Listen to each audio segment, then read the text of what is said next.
Over the last year, we've seen a growth in the planar magnetic IEM playing field. Once a niche product, now an affordable option that nearly anyone can try. Letshuoer recently came out with the S12 Pro. This is one of the newest planar magnetic IEMs in the market. It retails for about $170. Linsol Audio sent me the S12 Pro to review. Linsol is among a few online retailers that specializes in hi-fi gear. Linsol creates collaborations with various manufacturers and tailors their offerings towards the IEM fanbase. Check out Linsol if you've got some interest in finding new gear. Now, let's find out what the S12 Pro has to offer. Letshuoer claims that they use a custom 14.8mm driver in their new IEM. This supposedly will render, quote, great detail retrieval, punchy bass, and clear treble. They promise that the S12 Pro can be easily driven by any device, even phones or dongle DACs, though that's never really been an issue for IEMs. The company says that the physical design was purpose-built to decrease pressure within the ear canal and to protect your hearing. Letshuoer's website presents a vague graph which suggests a mid to upper treble focused tuning. On their website, they also promise that this IEM will extract, quote, every nuance from the music. Unfortunately, we don't get any clear information about how this IEM will sound. The S12 Pro is a well-built, all-metal IEM. It has a fairly typical physical design. It tends to sit mostly within the ear cavity. It is smooth to the touch on the inside, with some raised accents on the outer face. You are not likely to draw attention to yourself while wearing the S12 Pro, which might be a very good thing for some. The S12 Pro comes with a surprising amount of accessories. You get a pleather hard case, which is just large enough to fit everything in. Also included are a wide assortment of ear tips, clear silicone, black silicone, and memory foam. You'll likely find something that fits. Then there's the cable. Letshuoer seems proud of it, and they should be. This cable is thick and robust. It stands out from the avalanche of generic cables we often find among audiophile gear. It transmits some microphonics when rubbed against clothing. The cable has a trick up its sleeve. It is a self-contained multi-termination cable. In fact, the S12 Pro comes with 3 different terminators: single-ended 3.5mm, balanced 2.5mm, and balanced 4.4mm. All of these can be swapped on the stock cable. The terminators are made of metal, are easy to install and uninstall, and can be housed in the carrying case. Of course, you can use this cable on any other IEM that supports this type of cable. That is, a 2-pin cable. As for comfort, well, this is a very subjective issue. Lots of people do not like IEMs for the constant pressure they apply to the ears. But if that's not you, you'll probably find the S12 Pro about average in comfort. This IEM will sit securely in your ears. Personally, I could wear the S12 Pro for about 2 to 3 hours before needing a break. Overall, the S12 Pro presents excellent build, top-notch accessories, and good comfort. For under $200, you get far more than some other brands, such as Audeze, will ever provide. To test the S12 Pro, I used it with various devices. This includes the RME 80i2 DAC, Low2PA S1, audeze XO, Astral & Kern SA700, and the EcoZerta ITM03. I used the stock accessories and listened to my test playlist on Amazon Music HD. The S12 Pro does not need a powerful amp. Plug it into the headphone jack of whatever device you have and simply enjoy. Letshuoer claims that this IEM has punchy bass. My tests indicate that it has close to neutral bass response. In Mountains by Hans Zimmer, there's a rumble from the beginning, which builds into a crescendo. The S12 Pro presented this detail, and it was nearly as loud as on the neutral Moondrop Quarks. Transients was a little faster on the S12 Pro than the Quarks. When the crescendo hit, the S12 Pro kept the organ separate from the other instruments. The rolling thunder effect was audible, but did not drown out the other elements. In contrast, the Quarks did make the thunderous sound overwhelm the other instruments. On the S12 Pro, when the vocals chimed in, they rose from the background until they were shoulder to shoulder with the instruments. In Conquer by Overwork, there's a rolling marble sound at the beginning. This pans from right to left to center. The S12 Pro presented this sound and the panning. There are multiple drums in this track, and the S12 Pro rendered them all similarly. The various drums all had hard impact, and each drum strike melded with the next. The drums had a sharp, thwacking sound. In contrast, the corks had a more blunted, less piercing, less sharp drum hit. Where the S12 Pro had a thwack, the corks had a thud. Pretend that's not too vague. I listened to several hip-hop songs including Pure Water, New Patek, Reel It In, and Uproar. On each occasion, the S12 Pro presented the sub-bass, but the transients was faster than what I heard on the corks. The subwoofer always sounded like it was at the other end of a medium-sized room. The vocals were 2 steps ahead of the instruments and retained their sparkle. The drums were louder than the sub-bass. I listened to my Sicario playlist. I used these tracks to determine if there's any audible bass distortion. Traversing from low to high volumes, I could not hear any distortion. Overall, the S12 Pro appears to have close to neutral bass response. Mid-bass and sub-bass have clear separation. My tests indicate that the mids are forward and sibilant. In Orla Gartland's Why Am I Like This, there is natural vocal grain and sibilance mixed into the track. The S12 Pro presented both details and emphasized them. The S12 Pro's sibilance rendition was significantly greater than what I heard on the corks. Orla's voice was 2 steps ahead of the instruments on the S12 Pro. The corks, in comparison, presented Orla's voice 1 step ahead. On the S12 Pro, all instruments remained clear with minimal melding of their notes. In Watch You Back by Haim, the S12 Pro again showed that it does noticeably emphasize vocal sibilance. This was again greater than what I heard on the corks. At 8 seconds into the track, the primary singer says the word "we" and drags it out, making it sound gravelly. The S12 Pro rendered this detail. There are 2 backup vocalists, one in either channel. The S12 Pro initially presented all 3 vocalists clearly with their individual tonalities. When the instruments played at maximum, the backup vocalists melded into one voice. The drums, bass, guitar, and piano remained mostly clear with only occasional melding of their notes. The vocals remained 2 steps ahead of the other elements. In Superposition by Young the Giant, the S12 Pro presented the ukulele, drums, and bass. All instruments remained obvious and clear, their notes slightly melding. The primary male vocalist was 2 steps ahead of the instruments. His vocal sibilance was emphasized, while on the corks it was closer to neutral. There's a backup vocalist whose voice is layered beneath the primaries. Most IEMs and headphones cannot reveal this subtle detail. The S12 Pro could not either. Between 1 minute and 10 and 1 minute and 20 seconds, there are sharp intakes of breaths. The S12 Pro presented this detail. Overall, the S12 Pro seems to have forward mids with emphasis on vocals. My tests indicate that the S12 Pro has a mid to upper treble emphasis. In Scherzo for X-Wings, the S12 Pro presented the brass and horns clearly. Their nasally signatures were easily audible. The higher pitched notes seemed emphasized, louder than what I heard on the more neutral corks. This difference was immediately noticeable in an A/B test. On the S12 Pro, the timpani was audible, but it did not drown out the other instruments. The S12 Pro has some width and depth, but no verticality. In other words, some instruments seemed further out into the wings, some sounded like they were deeper into the room, but no sounds came from above or below. In Flight from the City, the S12 Pro made the piano sound like it was 6 feet away. Its bassy notes were slightly under-emphasized compared to the corks. However, the transients was faster on the S12 Pro, and there was overall more clarity. On the S12 Pro, the cello was as loud as the piano and sounded, for the lack of better terminology, smooth.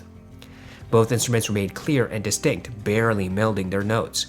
I heard the pops and sizzles, electric buzzing effects, creaking of wood on the pianist's bench, and the shifting of the cello's weight. In Take 5 by the Dave Brubeck Quartet, the S12 Pro rendered the piano in the right, drums in the left, saxophone center, and bass 1 step behind. All instruments hardly melded their notes, and none seemed veiled in the mix. The saxophone was the loudest, most obvious element in the mix. The cymbals were nearly as loud as the saxophone. The saxophone's higher pitched notes were slightly louder than what I heard on the corks. The cymbals are struck at different positions, which should result in varying tonalities, and the S12 Pro rendered this detail. Overall, the S12 Pro seems to have a mid to upper treble emphasis. Letshuoer makes some big promises about the detailability of the S12 Pro. They claim that we will hear every nuance and that this IEM has great detail retrieval. Throughout my time with the S12 Pro, I never felt that I was getting greater detail retrieval than what I've heard on some other IEMs. When compared to the neutral quarks or more bassy blonde products, then no doubt that the S12 Pro renders many more details. But that's a tuning difference and must be placed into context. Creaking of wood, shifting of a cello's weight, sharp intakes of breaths, multiple vocalists, twangs of guitar strings, nasally signatures of brass and horns, these types of details are clear. But subtle, nuanced details are not particularly clear on the S12 Pro. In short, it just really depends on the frequency of the detail. Treble details can be clearer, more obvious on the S12 Pro than what you might be used to. Similarly, upper mid details might seem more present on this IEM. For a more quantitative test, I used the song New Light by Kazuki. This track has layers of details, including the sound of children playing, wind, rustling of grass, synth, piano, and footsteps.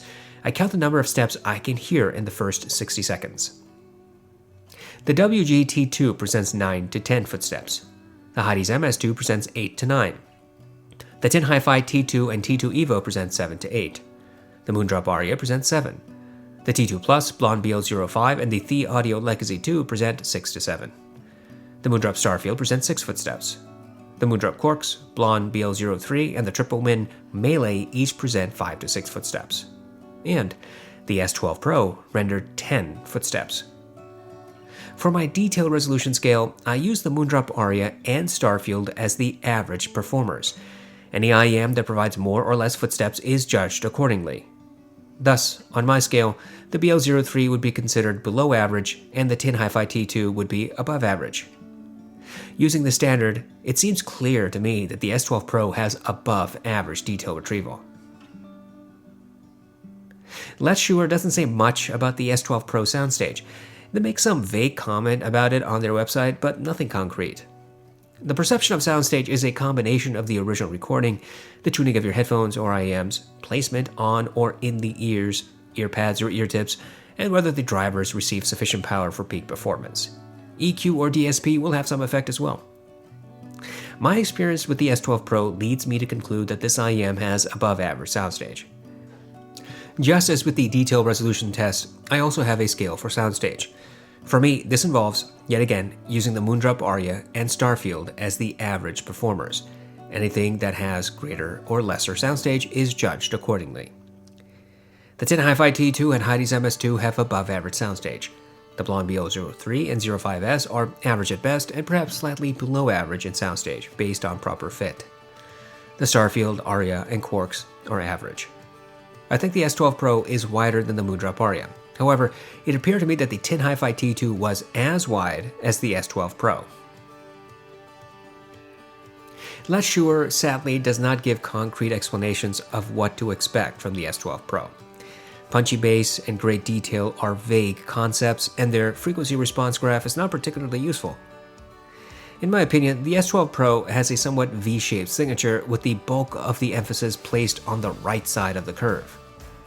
The bass on the S12 Pro is clear and fairly neutral. There's no muddiness in this region. As with the other planar drivers, the S12 Pro has fast transients. There is little bass bleed into the mids. The mids are a bit forward, particularly anything in the upper mid region. Vocals get an emphasis and they stand apart from instruments. Vocals are presented close to the ears. There is noticeable emphasis of sibilance for both male and female artists. There is good separation of mid-centric elements, rendering clarity throughout this region. The treble has an emphasis in the mid to upper treble region. Some instruments may sound overemphasized or piercing, depending on the volume and your own personal treble preferences. The S12 Pro has above-average detail retrieval and above-average soundstage. Overall, this IEM reminds me of a typical hi-fi tuning, not overly bassy and an emphasis on the upper end. Some people might want more neutral treble, more bass, or less sibilance. Others might enjoy the S12 Pro for what it has to offer. It all just comes down to your music and your preferences. It is important we compare products to cut through the hype. Here, we will pit the S12 Pro against alternatives. This includes the Moondrop Stellaris, 7Hz Timeless, and Muse Hi-Fi Power. For these comparisons, I used the stock accessories. I plugged each IEM into a passive AB switch that was connected to my RME ADI2 DAC. I listened to my test playlist and tried to volume match.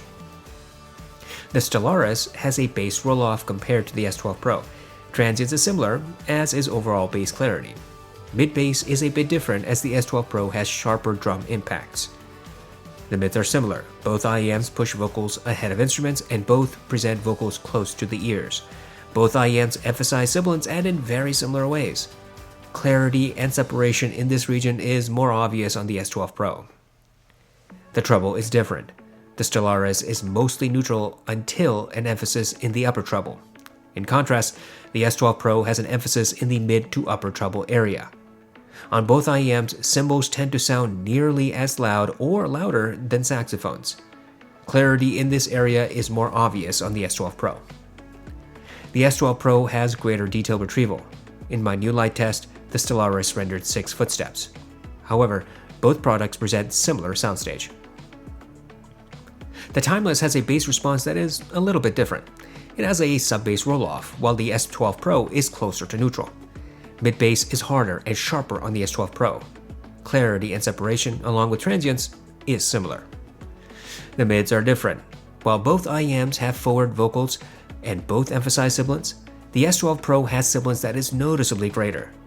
Vocals stand a bit closer to the ears on the S12 Pro, and they are closer to instruments on the Timeless. Clarity and separation in this region is more obvious on the S12 Pro. The treble is quite different. The Timeless has a close to neutral rendition. The S12 Pro has an emphasis in the mid to upper treble. Overall clarity in this region is more obvious on the S12 Pro. The S12 Pro has greater detail retrieval. The Timeless rendered 8 footsteps in my new light test. However, both IEMs present similar soundstage. The Power and S12 Pro also have different bass rendition. Both IEMs tend to present fairly neutral sub-bass and similar transients. However, the Power has a marginal mid-bass emphasis, making drums sound a little louder than on the S12 Pro. On the other hand, the S12 Pro has sharper drum strikes. Clarity is similar between the two. The mids are very different. The S12 Pro has forward mids with vocals standing apart and ahead of instruments. Vocals receive a considerable sibilance emphasis. In contrast, the Power has recessed mids with drums usually sounding louder in a mix. Vocals are closer to instruments on the Power. The Power also emphasizes sibilance, but not as much as the S12 Pro. The Power and S12 Pro have similar treble response. The Power has an upper treble emphasis. The S12 Pro's emphasis starts in the mid-treble and is a bit more obvious. Separation and clarity is more present on the S12 Pro. The S12 Pro has greater detail retrieval. In my new light test, the Power presented 9 footsteps. The two IEMs have similar soundstage. Hopefully, comparisons like these will help you figure out what product is right for you. Sometimes the hype might be justified, and a lot of times you think better of it. Here, all 4 products have different presentations. You may like or hate all of them, or you may love one or all of them. It's nice to see hi-fi brands sending us planar IEMs. While I'm not on the planar magnetic bandwagon, these drivers do present some differences from typical dynamic drivers. Transients and clarity is usually thought of when planars are mentioned.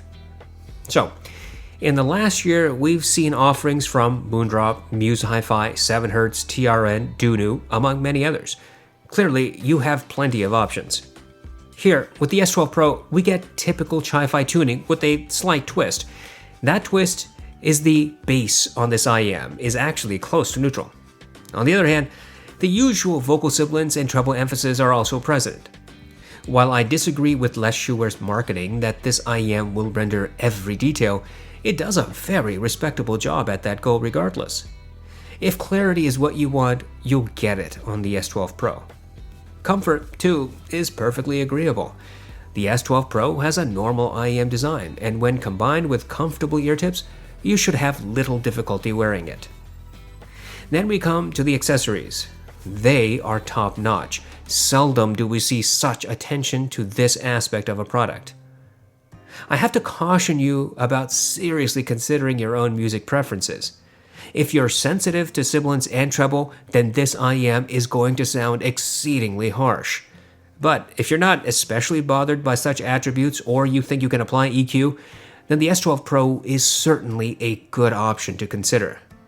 So, yes, I think it is value. If this is the sound signature you're looking for, then Letshuoer, I believe, is dealing fairly.